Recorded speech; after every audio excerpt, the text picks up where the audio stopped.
10.000 con Jesús, sacerdotes. Queridos amigos, en este Domingo de Ramos, la Iglesia nos presenta la meditación íntegra de la pasión de nuestro Señor Jesucristo según San Lucas. Y en esta ocasión, más que comentar en detalle la pasión, lo cual resultaría extremadamente largo y poco provechoso para preparar nuestra predicación, quisiera centrarme en algunos pocos aspectos, 5 para ser concreto, que son propios del Evangelio de San Lucas, es decir, que solo contiene este Evangelio y que ayudan muchísimo para nuestra reflexión.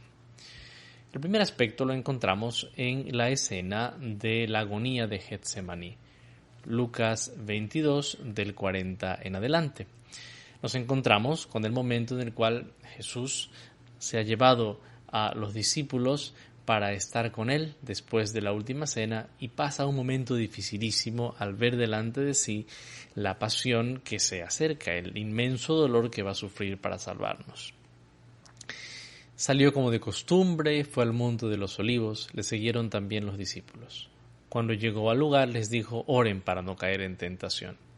Y se apartó de ellos como a un tiro de piedra, y de rodillas oraba diciendo: Padre, si quieres, aparte de mí este cáliz, pero no se haga mi voluntad, sino la tuya. Se le apareció un ángel del cielo que lo confortaba, y entrando en agonía, oraba con más intensidad. Me parece que es un detalle maravilloso y que es propio solamente del Evangelio de Lucas. Esta agonía inmensa, ¿verdad? Efectivamente, esta agonía que le produce un dolor profundo en su corazón, hasta el punto de que, como sabemos, le sobreviene un sudor como de gotas de sangre que le caen hasta el suelo. Este sudor de sangre y esta agonía así descrita con esta palabra, agonía, que literalmente es una lucha inmensa hasta la muerte, significa justamente el dolor que tiene nuestro Señor en ese momento. Y el dolor es tan grande que incluso físicamente se manifiesta en estas gotas de sangre que suda el Señor, síntoma de un estrés y de un dolor inmensos e indecibles. Pero también propio de San Lucas es el hecho de que está junto a él un ángel que lo consuela. Es decir, un ángel que lo fortalece literalmente. La palabra usada aquí es el verbo eniskuo, que significa fortalecer. O sea, el Señor pasa por un momento dificilísimo, por el más duro antes de la pasión, cuando no solamente todos sus dolores que está por sufrir pasan delante de nosotros, delante de Él, de su mente y de su corazón, sino también todos nuestros pecados. Y el Señor, en esta agonía inmensa que le causa el dolor más grande, tiene también la presencia del consuelo, de un ángel que lo fortalece.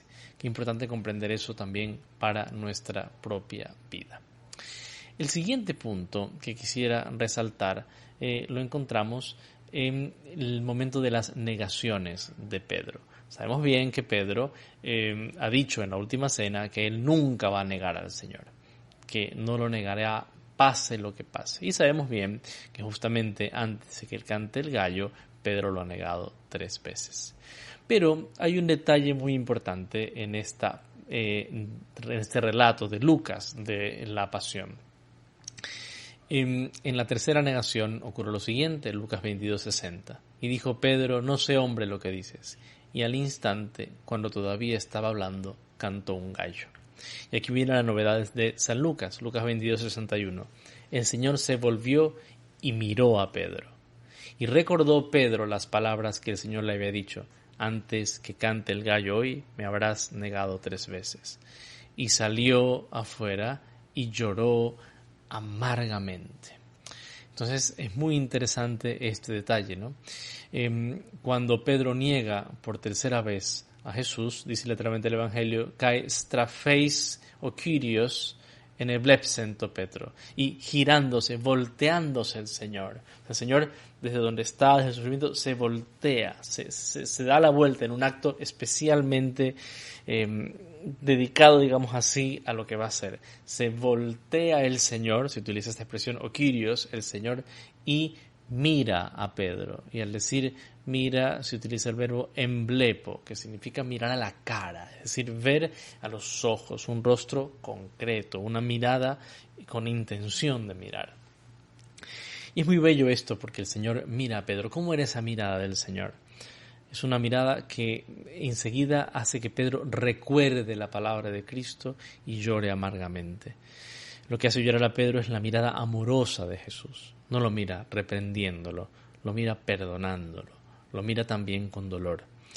Y esta mirada del Señor desde su agonía es la que causa que Pedro al mismo tiempo se arrepienta, pero también que no desespere como Judas, que termina quitándose la vida. Bueno, qué importante que es poder en estos momentos de pasión contemplar esta mirada amorosa de Jesús que en agonía mira a Pedro para perdonarlo, para recordarle que él ya se lo había predicho, por lo tanto ya lo había perdonado, que tiene una nueva oportunidad, que no desespere. Siguiente punto que quiero compartir con ustedes, el tercero del Evangelio de la Pasión según San Lucas, es el siguiente. Lucas 23, versículo 12. En Lucas 23, 12 ocurre algo bien interesante. Pilato, cuando no encuentra culpa en Jesús, lo manda donde Herodes. Herodes quería pasar un buen rato con Jesús, pero Jesús no le da ese gusto, no le responde nada. Y ocurre lo siguiente, ¿verdad? Herodes se lo vuelve a mandar a Pilato. Herodes junto con sus soldados lo despreció, se burló de él poniéndolo en vestido blanco y se lo remitió a Pilato. Versículo 12. Herodes y Pilato se hicieron amigos aquel día, pues antes estaban enemistados entre sí. Y siempre me ha llamado mucho la atención este versículo, como sin duda la verdadera amistad es aquella que se funda en el bien, pero existe también una especie de antiamistad, la amistad perversa, digamos así, que se funda en el mal. Herodes y Pilato se hicieron amigos porque se asociaron en el mal, se asociaron para condenar a un inocente, se asociaron para hacer daño, y esa pseudoamistad, en lugar de ayudarlos a salir del mal, los hunde más en él.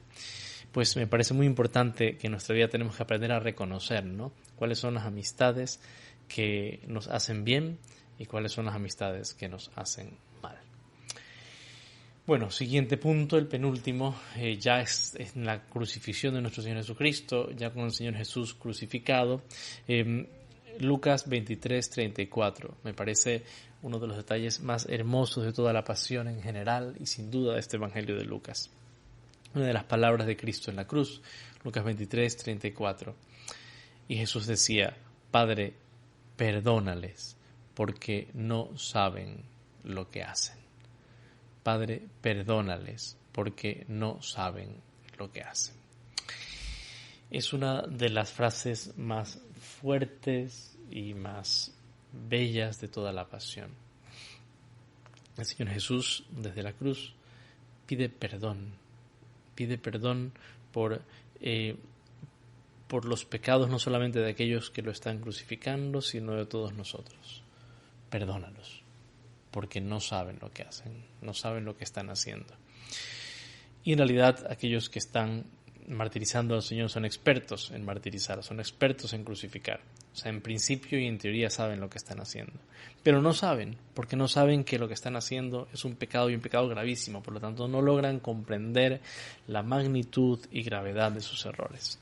Por eso Jesús les pide perdón al Padre. Y estas palabras podrían ser el resumen de su muerte, ¿no? Padre, perdónalos porque no saben lo que hacen.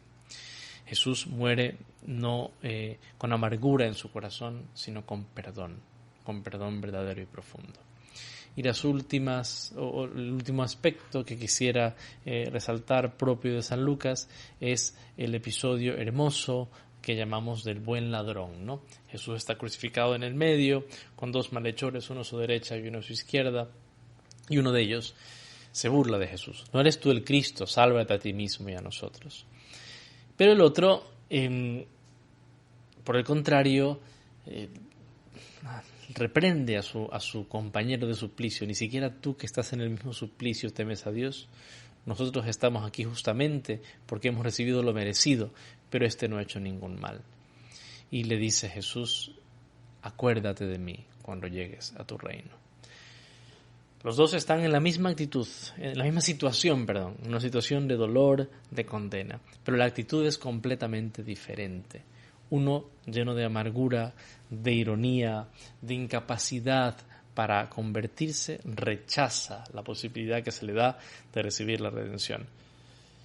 El otro, con fineza de corazón, comprendiendo sus pecados, lo defiende al Señor.